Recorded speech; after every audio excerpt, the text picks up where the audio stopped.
What's going on, everyone? Welcome to the Cleveland Pulse YouTube channel. I am your host, Justin Harold, and with me, as always, my co-host, Jeff Santa. Today, we are bringing you a preview for the Thursday night game of your Cleveland Browns versus the Denver Broncos, where the vast majority of your team is hurt. We are currently playing twos almost everywhere on the offensive side of the ball. And the Denver Broncos 3-3, your Cleveland Browns 3-3. Pretty good matchup from just a record standpoint in the AFC this Thursday. A lot to talk about that we didn't get to go over with a lot of injury news. So with that being said, Jeff, how are you doing?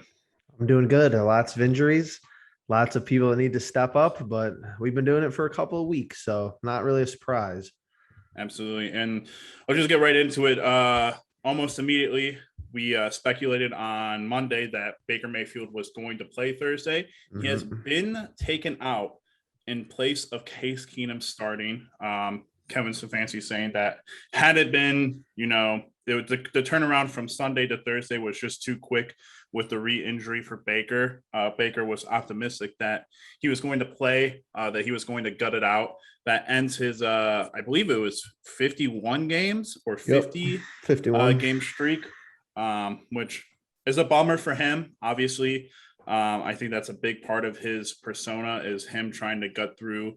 Obviously, last year I believe he had rib injuries, but at the end of the day, I think this is the right decision just because, it gives you a little bit of time for if they're not going to take surgery with him to at least get the inflammation down by the sounds of it in order for him to play against the Steelers on Halloween.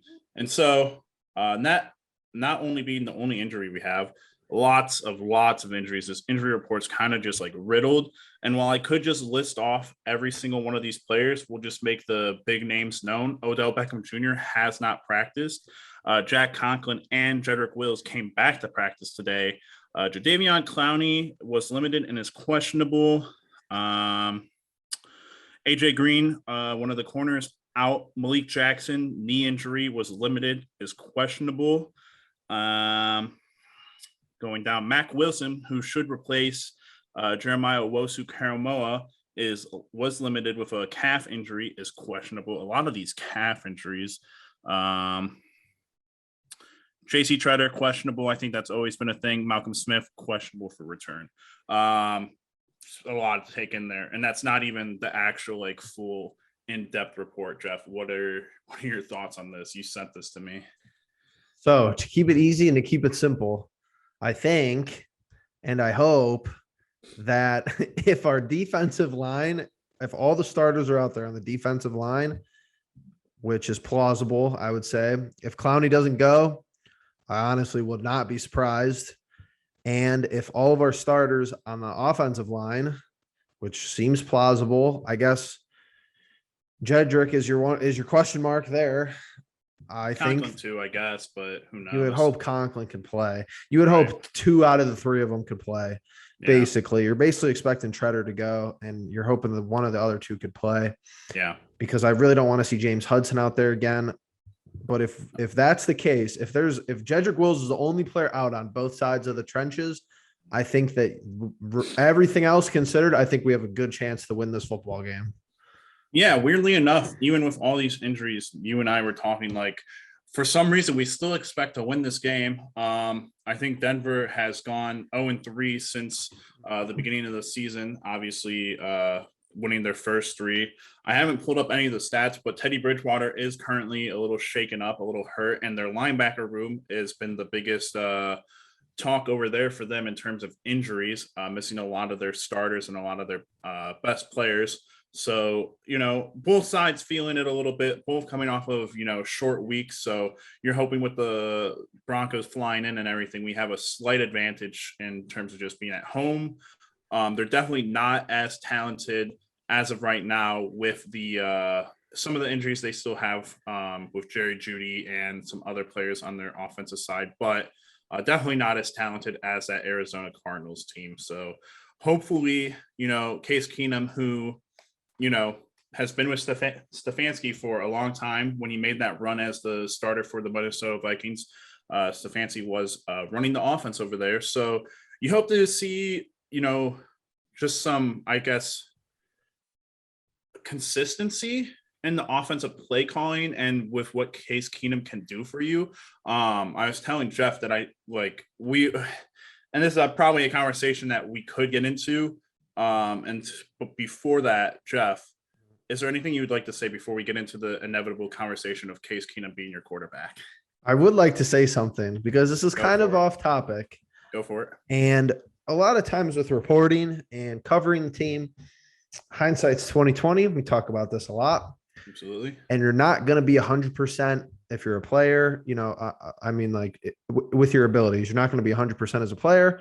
Coach isn't going to be 100% all the time. And the general manager can't make 100% of the correct decisions. But I will say, and I did not express this when it happened, so I could even say I'm wrong, but looking back on it, which you knew OBJ was coming off the injury. You knew Anthony Schwartz was a rookie. And, Jarvis was hurt last year, but that was a rib injury, so I'm not going to take that into account. Cutting Kadero Hodge looks a little bit dumb right now. A little bit. Just because I think, we kept him over, Andrew Billings, and that hasn't worked. Yeah. So I think if you had Kadero Hodge out there for, Anthony Schwartz snaps or even I don't missing know. OBJ and Jarvis Landry snaps. Yes. Jeff, let me tell you why. And this is where we are going to start to get out of a little bit of the preview talk, but let me tell you why this season has been so weird for me. I think there's too many people that on the Browns as players, there are too many players that are so likable that the fan base is so split in terms of who they want to see do well. Let's be honest, Jeff. You really want to see Demetric Felton do well. I know, but they don't seem to use them. They don't seem to care. I want Rashard Higgins to do well. Didn't catch a reception yesterday.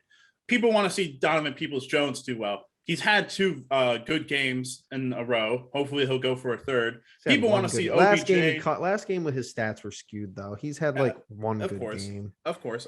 But OBJ, everyone wants to see OBJ do good because that would give you a potential, who knows what, a number 1 wide receiver that's, capable of doing great things. We haven't seen that. Jarvis Landry, who's just straight up your most consistent player when he's on the field and a leader and I think a fan favorite. And then you have Nick Chubb, Kareem Hunt. I mean, the team is just stacked and loaded. And then obviously you have Austin Hooper, who if he doesn't start to pick up his game, which I don't know if it's a matter of targets or whatever it is, he does have his drops are kind of awful. David Njoku. There's just a lot of players on this team that's it's so hard to justify being I want this specific dude to do so well and be the breakout. But it's been tough. And as much as I liked Kadero Hodge as well, I just don't know that he'd have a spot on this roster. I mean, do we have so many wide receivers in the technical terms? So with Demetric Felton playing a slot for the most part. So yeah, that's true. It's a good point.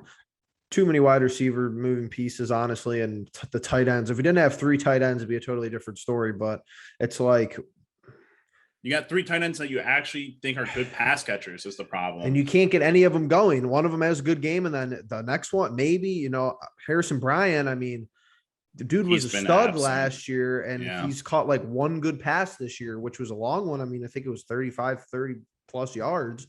But I mean, it's tough to get people in rhythm. So yeah, I do agree. But it seems like Kadero Hodge had that connection, though. He seemed like a little Rashard Higgins, but you got to do what you got to do. You can't keep everyone. This is true. A potential storyline for later in the season or maybe after the season. But let's get back on track. Obviously, Denver, like I was alluding to, they won their first 3 games, but they played the Giants, the Jaguars, the Jets. So very bad teams. Then they went to lose 3 straight games, 2 of them AFC North teams, the Ravens 23-7, the Steelers 27-19, and most recently they lost to the Raiders 34-24. So obviously they're on a losing streak. We're currently on a losing streak. One of these teams has got to get a win. Jeff, how are you feeling in terms of a score for this one? And what do you think the true, deciding factors will be in this game? Because obviously I have no idea how to answer that obviously second question. Our predictions for this season probably didn't calculate for a lot of these players, a lot of our players being out for right now. So on the top of my head, I don't think our run game really gets going. I mean, It's tough. I think you see a lot of like, I feel like you see a lot of short passes in the middle of the field and just like you let the clock tick out. Like I see this being a low scoring, like maybe not like a low scoring, maybe like a 24-17 win, but like one that just like it feels like a slugfest because of how like technically like how slow it feels, but how fast the clock moves. So Well, it's funny enough because I keep having these weird, convenient predictions in my in the guide because I do have this as the Browns winning 17-10, but I predicted inclement weather, which doesn't seem to be the case. I guess it could rain tomorrow. I guess it could rain, yeah. But that might be the worst case scenario, honestly. I think that the better the weather, hopefully the better for us, just because I don't know. If all of our linemen are out there though, I think we'll be able to establish the run, especially if some of their linebackers are hurt. If they can't stack the box, I'm going to be honest with you. I think that you just use the same game plan that Stefanski's been using the first 5 weeks. Throw away whatever we were doing against the Cardinals. I think we can agree. Let's come out and try to establish the run. Yeah. And if we get down, then we get down and we have to throw. If your hand is forced to throw, that's one thing. But if we could dictate the tempo at home and go into halftime with like a lead, that would be pretty cool. I'm gonna say, man, I haven't looked up any of the Broncos stats in terms of like turnovers and such. Oh, Teddy threw 3 interceptions last week. All right, he got hit a lot last week. That's why I said if our D ends, if Clowney and Miles are both out there, he got pressured or like hit 17 times last week. And Oakland's defensive line is good, or Las Vegas defensive line is good, but ours is probably just as good.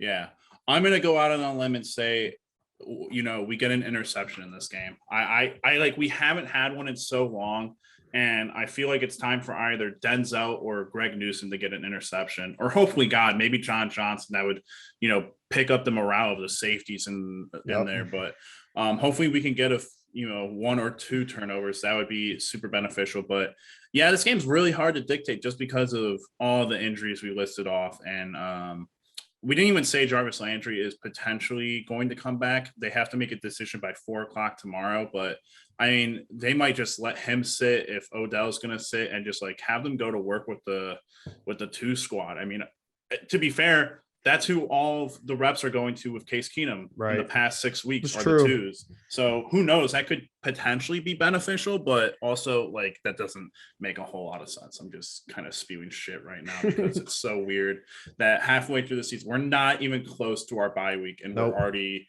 like we've gone from limping to crawling to game now. It's a mini bye though. It's if we could win though, I think regardless of the outcome, which impossible to predict. I honestly think this might be the most impossible game of the last 2 years to predict how it's going to go, just because of circumstances. If we could somehow win, we're going to have 10 days off. That would be huge. Yeah, it would be huge, and you'd probably get the majority of whoever doesn't play in this game back. So yeah, that is what it is. I'm going with 24-17 Browns win. Jeff? I'll stick with it. I'll stick 17-10 Browns. I think defense is going to have to carry us, and hopefully we can move the ball. Absolutely. All right. With that being said, thank you guys all for watching. If you haven't already, please subscribe, hit the bell notification, leave a like, leave a comment. Let us know what you guys are thinking. Obviously, a lot to talk about in particular with this game, but maybe you guys want to talk about Baker Mayfield's situation, Case Keenum, all the injuries that we have. And with that being said, we'll catch you in the next one. Peace.